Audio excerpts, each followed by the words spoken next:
ole Facebook ka tharon post karin chan le party la kha ino ngai hlu ti ka sia kha la ka du em na chan chu khami YouTube vela an lo upload ta pongan khabe ru moi chung po a zai thai ti te khan mi lo an lo upload ta nya kha I kan soyanga ama chuanin I pangai takin ka om ve ti me ngai in mo kamai hi adik lawa amaro chu heng dong song Pathian ina keima in pona lo du wanga ni ti hi ka she thar ma ka khaberu amoi nu kan in sei nu khanin ka mel landang kha danglam veka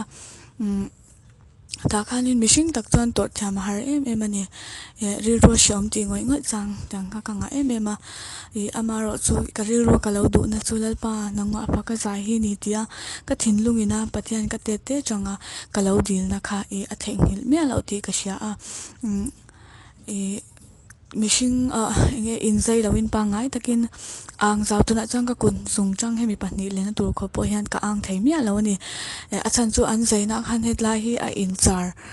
engtina mo khanin fel lela oma wangin chumi a chanin chong fia te har sa ma ama ro chu Pathian hianin thil thai lo atang hianin aro puina hi alan chwa te thin ni ti hi keima hian lan tir du a ka thinlunga ka du na lalpa nangma apa ka zai ka du ni tia ka thinlunga ka dil na ka Pathian hian min sha saka heiwang chau hianin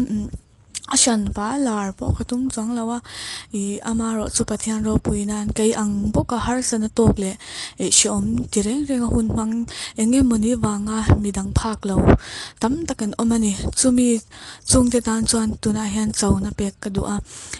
kei po in har sa ka ti ma se Pathian ring chan chungwan kan ton zel hi amal som na le aro puina puan chhana ni thina ni ti hi atharin shinan le ila ka du a tam tak chuan an sha thiam lo chang om china antinan makmin ti taka min thir wong tu te po ka tong pawa amaro chu khang zong zonga khanin si om ti chang ina tlan ho a mitui la zoi zunga ina cha chang te ka nga china ni amaro chu khang zong ka ngai to a ka ngai to le chanin enghinge katan he thil ka ton chan hi enge niang ti hi ke chuan zon chwa hi katuma ka nga ka ni radio ma sila Pathian ni ka nga zel don ani ti hi keima hian ka infui thar chani chumi ni wan chanin nangpoin har san nei to ka ni po in enge he har san na mang hianin keima Pathianin soidu anei ti hi atharin ngai to thar le la beidong lo la ka du a keipo beidong in kil toila chu tiang angan nun lim na hi ka nei don lawani atira po lalpa kapa nga ya ngatinge he tiang ang hi ka ni tak ti zo na tam tak ka zo thin hi atamani kanuna hian ma se keima wang zo khan engdinge mi den Pathian an muang ti hi kai chu keima kanunina ka von reng ania tuna po ka duangin ka ang tha thei lawa mi zinga po om shi om ti chang ka nei thil ti khom na po ei thei lo ei chak pe ngoi ka nei chang tam mai maro chu khang zong ka ei thei lo te kha ka tak satan mal som na alo ni zo ka atok te in sirelax ka ei mei chang te po tama thil nem lampang te ka ya ku ba te phei chu se in ka se thei lo chum ma chu kata na lo tha zok zela kata na that na zo ki ka mu thina ni ti vainia hang ka soi du a tin nang point har sat nei theya chung zong song chu Pathian hian chan nei na siam ani chan nei min pe ni ti hi ipom thiam chuan ilom don ani ka sha thei china ka in zaina wanga ka mel nang lam ta ka wang khanin dar sanga kan en te hian ka mit tu hi tamai china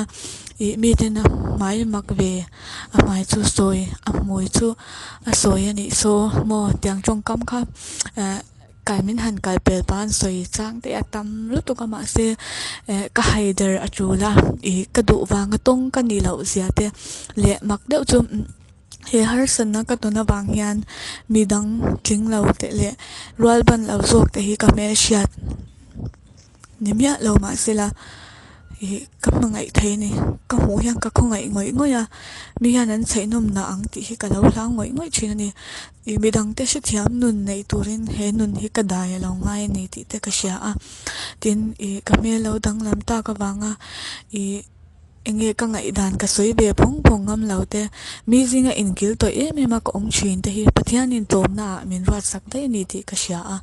heng song song te hi ka nun ta na lo chan ni ti hi ka she thar se na ka lom ma tin chen khat chuan tiang anga min han soi du mai ten online chen khat chuan min lai nat ngoi ngoi ten oma min lai nat lwa ta tiang hian om lo la chu oi mil apa ngai tur ti than an sei thina ni ma se chuta chuanin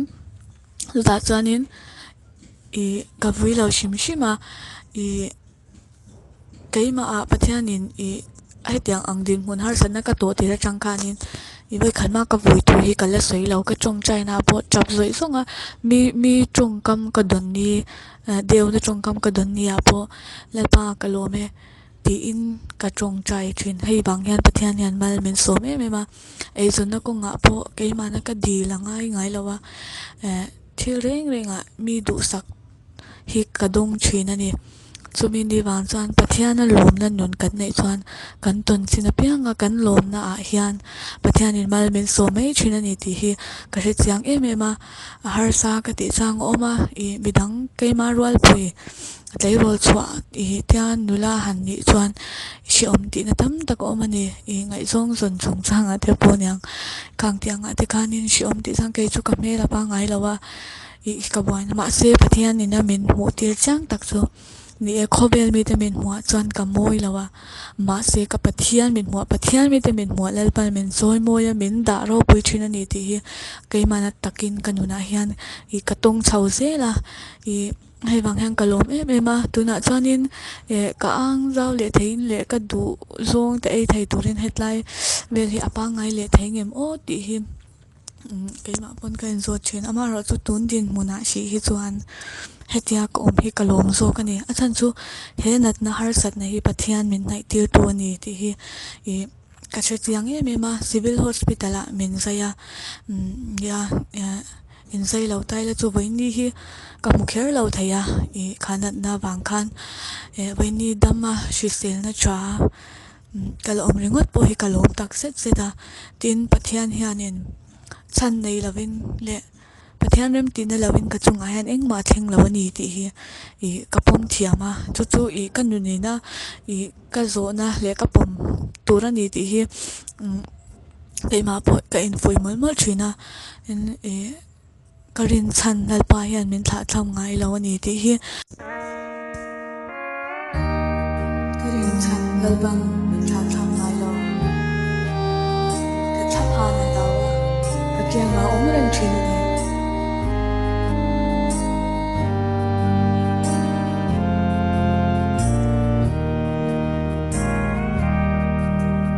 lệ sinh nun khoang gì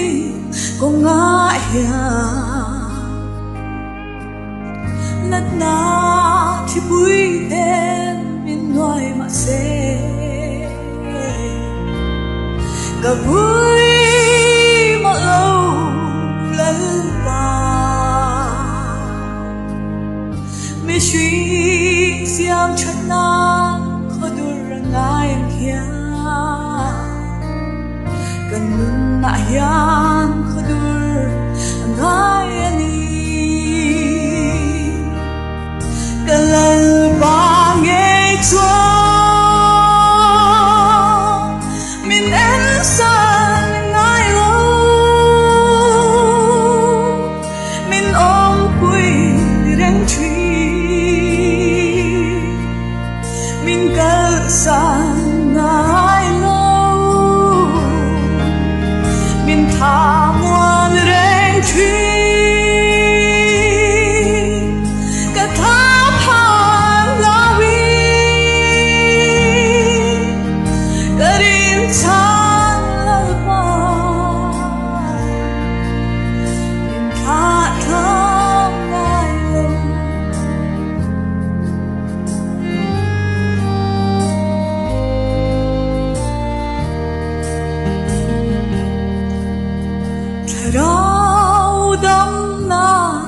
min beki katala aluzwa chi ke